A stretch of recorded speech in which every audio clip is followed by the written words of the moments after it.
Hello everyone, my name is Zenitsu and I'm back with another Buddy Staples video. So today's world is going to be Star Dragon World. So Star Dragon World as a whole likes to be very archetype heavy, and it focuses a lot on the monster's soul.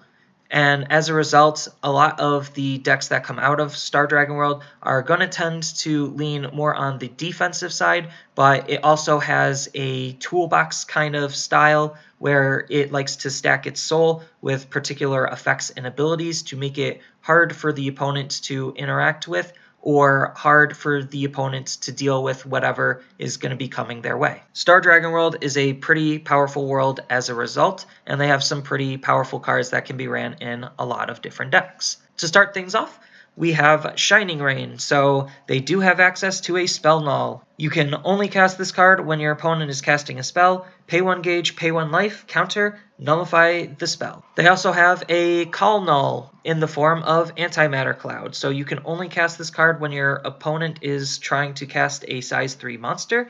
You pay a gauge, discard a card from your hand, and then nullify the call. Next, they have Star Believer, so its cast cost is put a soul from a card on your field into the drop zone. You gain 1 life and draw 2 cards, and you can only activate this once per turn. Again, just a way to utilize the soul of monsters on your field for additional benefits in the form of gaining a life and drawing 2 cards. Next, we have Starjack Boost. You can only cast this spell if your life is 7 or more, and then put the top card of your deck into your gauge and draw a card. And then you can only use this once per turn. This is just a very solid way of just generically gaining a gauge and drawing a card. Next, we have Brave Memory. This kind of a card exists in a lot of different worlds where you can only cast this if you have 5 or less life. Sometimes it's 6 for other worlds, or sometimes it's 4. Just really depends on the world, but a lot of the worlds have this type of effect where if you have a certain life threshold, you basically just pay a gauge and draw 2 cards. And then you can only use this once per turn. Next, they have Crystallization Phenomenon. You can only cast this card if a monster on your center is being destroyed during this turn. And then its cast cost is pay 1 life, and then counter, draw a card, then choose a monster on your opponent's field. For this turn, nullify all of its abilities and rest it, and then you can only activate this once per turn. So because a lot of Star Dragon World decks have monsters with lots of soul, it's okay to have the center get destroyed because then Soul Guard will just revive it. So you could still trigger Crystallization Phenomenon even if the monster didn't technically leave the field. It still technically got destroyed. But just having a generic rest spell, and on top of which you get a draw card and it nullifies the ability, is a lot of effects stacking up that can really be harmful to the opponent. Next, they have Jupiter Barrier. So you can only cast this if you are being attacked.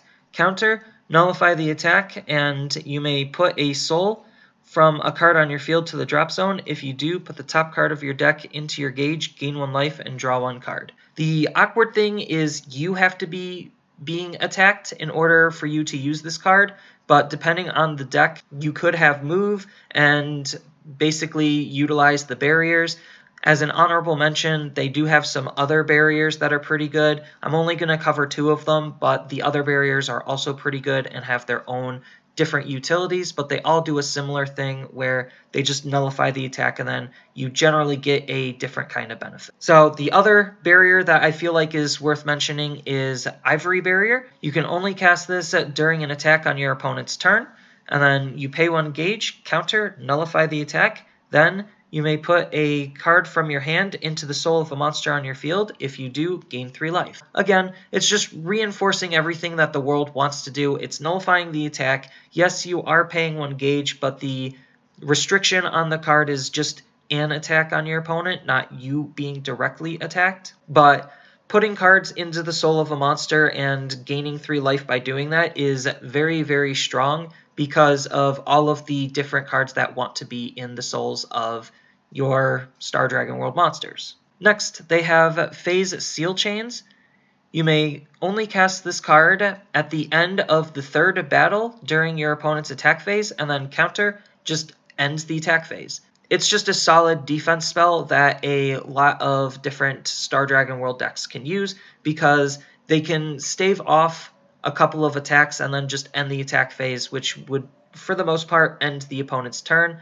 Unfortunately, it is after the third battle, so depending on the deck, certain impacts and other cards can go off. But just the fact that they have a way to end the attack phase is still a very powerful thing that I feel like is noteworthy. Next, they have Automatic Save. What this card does is put the top card of your deck into your gauge equal to the number of monsters on your field. Depending on the deck, it could be 1, it could be 2, or it could be 3, but either way, the fact that it's just a free way of gaining gauge, and it can potentially gain a lot of gauge due to the prominence of size 1s and size 0s on top of your key card, is just very, very powerful. Next, we have Electric Source.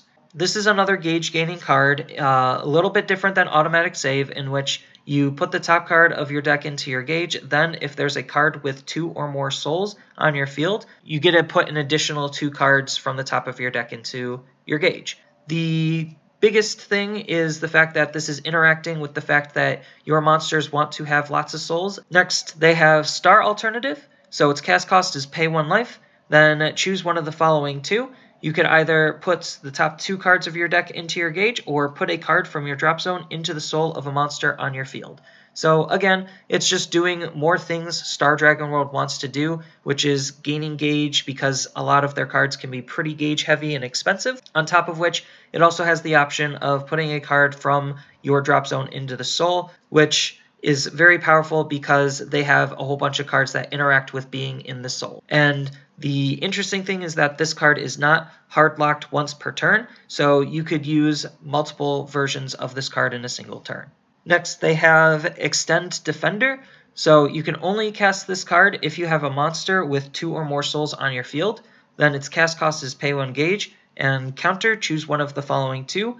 Either for this turn, the next damage that you'd be dealt is reduced to 0, which is pretty powerful, or you could rest a monster on your opponent's field, which is also pretty powerful. Just 2 solid ways of defending, all in one card. Next, they have Space Elevator. So Space Elevator is a pretty interesting search card in which search for a monster, put it into the drop zone, shuffle your deck, and then put that card on top of your deck. So it fixes your next draw, and it doesn't actually draw you a card, but it's still a search card, and it doesn't have any cast costs associated with it, so it's just a pretty solid card, especially if you're really, really desperate and trying to look for your key card. Next, they have Prismatic Bless. This is another powerful card in which you can only cast this during your opponent's turn. Counter, look at the top card of your deck equal to the number of times your opponent attacked this turn, and put a card from them into your gauge, and put 2 into your hand, and put the rest on the bottom in any order, and then you gain a life. This kind of rewards good defensive plays, where basically if they have already attacked 3 times, you basically get a charge 1 and draw 2 and gain a life. If they attacked 4 times, then you just have more options to look through. So the biggest strength of this card is the fact that it can be ran in a whole bunch of different decks, but if you allow your opponent to attack and you have good defensive plays, then this card definitely rewards you. Next, they have Flying Crystal Dragon Sheldre. This is a pretty solid card in which it's a size 0, so it can fit into basically almost any board state. And then when this card enters the field, you basically discard a card and put 1 card with defense in its attribute from your deck into your hand and shuffle your deck. So this is a good defense card tutor, and there's a lot of good defensive cards in Star Dragon World. Next, they have Deity of Knowledge and Hope, Godcross Astrologia. So this is a drag god. It could technically be ran in any world. It's meant for Astro Dragons, but it can go into a whole bunch of different decks because it has some really powerful abilities. So its call cost is pay 3 gauge and put the top 2 cards of your deck into its soul. And then it has the ability Galaxy Formation DG. So if this card is on your center, all of the following abilities activate. So if a monster is on your left while this card's in your center, all cards on your field get counterattack and plus 10,000 defense. If a monster is on your right and this card's in your center, all cards on your field get penetrate and plus 1,000 power. Then if you have an item equipped, all cards on your field cannot be rested by your opponent's card effects, and it gets +1 crit. Then it has triple attack and soul guard. Next, they have Endgame Study. Its cast cost is pay 2 gauge, and then its ability is stand all, draw metal on your oppressed areas, and you get another attack phase. Most Star Dragon World decks don't necessarily care about the draw metal part. It's just the fact that they get another attack phase in their final phase makes it very, very good as a splashable tech card. And then lastly, there is Shining Punisher. So this is one of the other most generic impacts the world has. A whole bunch of different decks could theoretically use this depending on how you play it. But what the card does is you can only cast this card if your opponent has 5 or less life and neither of you or your opponent has a monster in your center. Then its cast cost is put a soul from a monster on your field into the drop zone and pay 3 gauge. Then deal 5 damage to the opponent. This card can't be nullified, its damage can't be reduced, and if your opponent's life would become 0, they can't revive. So basically, if you meet the conditions of this card, it's an auto win. But depending on the deck, it could be or could not be hard to play. Then as far as some honorable mentions, they have Heavenly Crystal Awakening. So this can really only be used currently in either a Jackknife deck or an Athora deck, but I felt like it was good enough to include. So what this card does is you can only cast this card if you used Overturn this game, then counter, basically charge 3 and draw 3, and then you can only use this once per game. If they ever get a Overturn that is like more splashable than Jackknife or Athora, then this card can really, really shine. But as of right now, it's just locked to those 2 decks. But it's still very, very good for any version of those decks. And then another honorable mention is basically Drago Arms as a whole. There's a whole bunch of Dragon Arms that are very, very good and splashable because there are a couple of different decks that Dragon Arms could be used in. There's a lot of different Dragon Arms that could be used in a couple of different decks like Zodiac, like the Omni Lord, or Jackknife, and who knows what else they might come out with in the future. But I feel like Drago Arms as a whole could see lots of splashable tech and tools. So that's it for my staples on Star Dragon World. Again, Star Dragon World has a lot of very strong cards that can go into a lot of different decks, but for the most part, the decks that come out of Star Dragon World are more archetype heavy than some other worlds. But overall, Star Dragon World is a very fun and powerful world, and they have lots and lots of good cards that you could use. As always, I will have the list in the description. Feel free to comment on any cards that I may or may not have forgotten. And don't worry about the dual world cards. I understand that there's a lot of dual world cards that are good for Star Dragon World. And again, dual world cards are going to be coming out in another video. And as always, like and subscribe for more Buddyfight content, and I will see you in the next video.